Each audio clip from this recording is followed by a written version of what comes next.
Hello friends, I am D S Mishra, MPPSC motivator. दोस्तों, जैसा कि मेरे द्वारा पूर्व में आप लोगों के तैयारी जो कि MPPSC की परीक्षा प्री जो कि 11 अप्रैल 2021 को आयोजित होनी है, उसके संदर्भ में मेरे द्वारा गैस पेपर की एक श्रृंखला शुरू की गई थी। उसी कड़ी में आज गैस पेपर का पार्ट 11 आपके लिए उपलब्ध कराया जा रहा है, जो कि आपकी तैयारी के लिए काफ़ी उपयोगी साबित होगा और संभवतः इसमें से 80 से 85 क्वेश्चन आने की संभावना है। तो दोस्तों, आप लोगों की तैयारी अच्छे से चल रही होगी। आप काफ़ी कम ही समय बचा हुआ है, तो इसमें आप लोग इन प्रश्नों का अध्ययन भी करते चलें और साथ में रिवीजन भी करते चलें। और साथ में जो मेरे द्वारा पुस्तकें बताई गई हैं, जैसे कि लुसेंट है, लुसेंट ऑब्जेक्टिव, और साथ में मेरे द्वारा बताया गया है कि जो MPPSC का पाठ्यक्रम है, तो उससे संबंधित उसको दृष्टिगत रखते हुए ही तैयारी करना है। पाठ्यक्रम का समावेश अपनी तैयारी में आवश्यक रूप से करना अनिवार्य है। तो दोस्तों, आज मेरे द्वारा पार्ट 11 आपको उपलब्ध कराया जा रहा है। उसका पहला क्वेश्चन है कि हिटलर को जर्मनी का चांसलर कब बनाया गया था। तो हिटलर को जर्मनी का चांसलर 1933 में बनाया गया था। दूसरा क्वेश्चन है कि उत्तरी ध्रुव में पहुंचने वाले प्रथम भारतीय हैं। तो ये संजय थापर जी थे, जो उत्तरी ध्रुव में पहुंचने वाले प्रथम भारतीय हैं। तीसरा प्रश्न है कि फ्रांसीसी क्रांति कब प्रारंभ हुई। तो ये 1789 में प्रारंभ हुई थी। चौथा क्वेश्चन है कि केंद्रीय डेयरी अनुसंधान केंद्र कहाँ है। तो ये करनाल, हरियाणा में है। पांचवा क्वेश्चन है कि डाउ जोन्स किसका नाम है। तो ये न्यूयॉर्क स्टॉक एक्सचेंज का नाम है, डाउ जोन्स। छठा क्वेश्चन है ई कॉमर्स में अवयवों की आवश्यकता होती है। तो 6 अवयवों की आवश्यकता होती है और ई कॉमर्स एमपी का जो MPPSC का जो पाठ्यक्रम है, उसमें एक टॉपिक है ई कॉमर्स। सातवां क्वेश्चन है कि अंतिम जनगणना सर्वेक्षण के दौरान मध्य प्रदेश में साक्षरता दर कितनी है। जो 2011 की जनगणना के अनुसार साक्षरता दर कितनी है, तो वह है 69.3। तो यहाँ ये क्वेश्चन जनगणना से कोई ना कोई क्वेश्चन जरूर आता है, तो ये क्वेश्चन वेरी इंपॉर्टेंट है। फिर आठवां क्वेश्चन है जो खेल से लिया गया है कि राष्ट्रीय खेल दिवस प्रति वर्ष किस तिथि को मनाया जाता है। तो ये 29 अगस्त को मनाया जाता है और ये मेजर ध्यानचंद का जो जन्म दिवस है, जयंती होती है, उस अवसर पर मनाया जाता है। नौवां क्वेश्चन है कि गोल्डन शार्क के उपनाम से किस खिलाड़ी को जाना जाता है। तो ये माइकल फेल्प्स हैं, ये अमेरिकी तैराक हैं, इनको गोल्डन शार्क के उपनाम से जाना जाता है।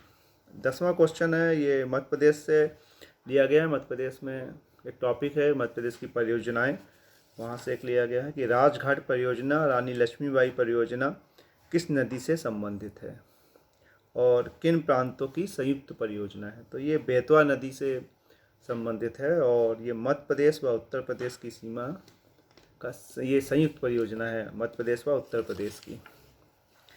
11वां क्वेश्चन है कि बाण सागर परियोजना किस नदी व किस जिले से संबंधित है। तो बाण सागर परियोजना ये देवलोन, शहडोल जिले से संबंधित है और ये सोन नदी पे बना है बाण सागर बांध। और बाण सागर नाम रखा गया बाण भट्ट जी के नाम पर रखा गया बाण सागर। वेरी इंपॉर्टेंट क्वेश्चन है ये। इसी प्रकार और जो ये सोन नदी है, सोन जो वो है बाण सागर परियोजना, ये 3 राज्यों की संयुक्त परियोजना है, उत्तर प्रदेश, बिहार व मध्य प्रदेश की। इसके बाद है 12वां क्वेश्चन है कि मध्य प्रदेश का सबसे लंबा बांध कौन सा है। तो ये तवा बांध है, जो कि होशंगाबाद में स्थित है। फिर 13वां प्रश्न है कि मध्य प्रदेश का सबसे ऊंचा जलप्रपात कौन सा है। तो ये बहुटी, जो कि सेलर नदी में पर बना हुआ है, 198 मीटर, और ये रीवा में है। तो ये मध्य प्रदेश का सबसे ऊंचा जलप्रपात है। 14वां प्रश्न है कि राष्ट्रीय विकास परिषद के अध्यक्ष कौन होते हैं। तो प्रधानमंत्री जी राष्ट्रीय विकास परिषद के अध्यक्ष होते हैं। 15वां क्वेश्चन है कि भारत के संविधान के किस संशोधन द्वारा संपत्ति के अधिकार को मौलिक अधिकार की श्रेणी से हटा दिया गया है? तो ये 44वें संविधान संशोधन जो कि 1978 में हुआ था। इसमें जो संपत्ति का मूल अधिकार था, मौलिक अधिकार था, उसको हटा के कानूनी अधिकार बना दिया गया अनुच्छेद 300 का के अंतर्गत। तो जो 44वां संविधान संशोधन हुआ था वो 1978 में हुआ था, और जो 42वां संविधान संशोधन हुआ था वो 1976 में। तो 2 साल का अंतर है इनमें। याद करने का ट्रिक है, 42वां तो 1976 और 44वां 1978। तो सन में भी 2-2 साल का अंतर है, और संविधान संशोधन में 42 और 44 में भी 2 साल का अंतर है, 2-2 का अंतर है। फिर उसका 16वां प्रश्न है कि भारत के संविधान में निर्धारित किए गए अनुसार लोकसभा में सदस्यों की अधिकतम संख्या हो सकती है? तो ये 552 है अधिकतम संख्या। वर्तमान में ये 545 है, जो अधिकतम 552 संख्या हो सकती है। फिर 17वां प्रश्न है कि ताशकंद किस देश की राजधानी है? तो ये उज्बेकिस्तान की राजधानी है।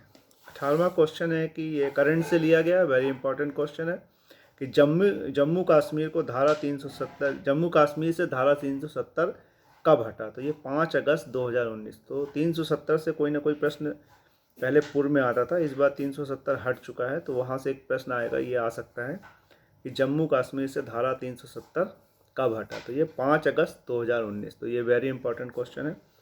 फिर 19वां क्वेश्चन है कि हल्दी घाटी का युद्ध कब हुआ? तो ये 1576 में ईस्वी में हुआ था, और ये महाराणा प्रताप व अकबर जो उनके सेनापति थे मान सिंह, उनके मध्य लड़ा गया, जिसमें अकबर की विजय हुई थी।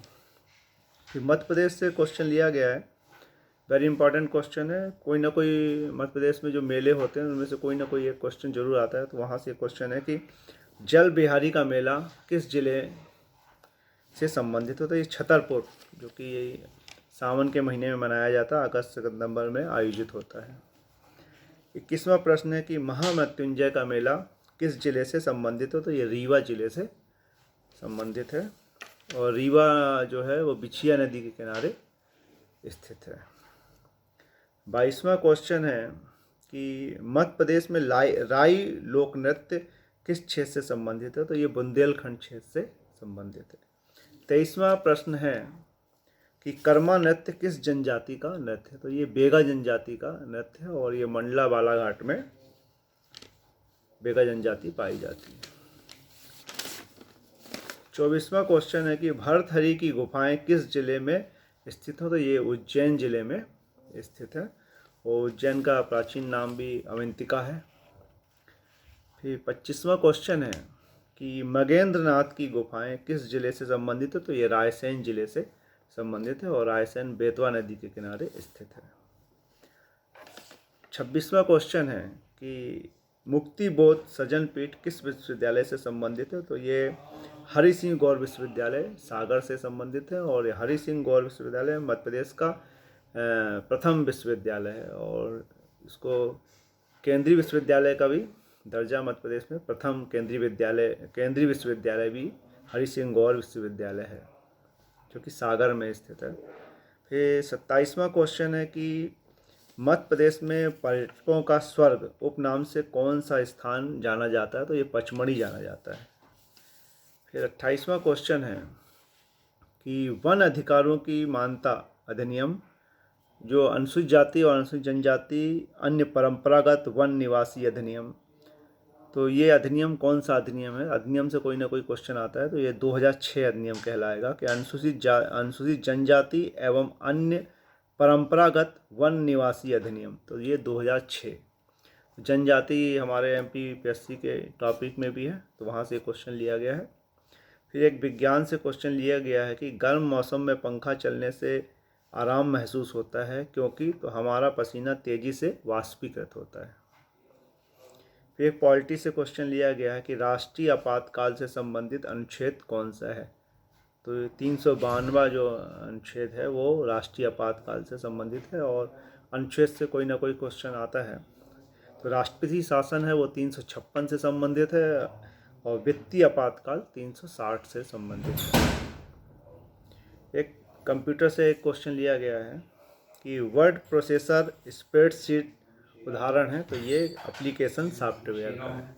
तो दोस्तों आज गैस पेपर का पार्ट 11 आपको उपलब्ध कराया गया और अतिशीघ्र गैस पेपर का पार्ट 12 आपको उपलब्ध कराया जाएगा। तो आप लोग इन प्रश्नों को नोट करके और इनका रिवीजन भी करते चलें। साथ भी जो अन्य प्रतियोगी आपके साथी भाई बंधु हैं, बहनें हैं, उनको भी आप लोग ये चैनल को सब्सक्राइब करें, सब्सक्राइब करके लाइक करके और शेयर भी करें, जैसे ताकि उनको भी मेरे द्वारा जो गैस पेपर उपलब्ध कराए जा रहे हैं उनको भी पहुंच सकें और वो भी इसका लाभ उठा सकें। तो दोस्तों आज के लिए इतना ही और आपसे निवेदन है कि चैनल को लाइक करें, सब्सक्राइब करें और शेयर भी करें, साथ में कमेंट करने का भी प्रयास करें। धन्यवाद। जय हिंद।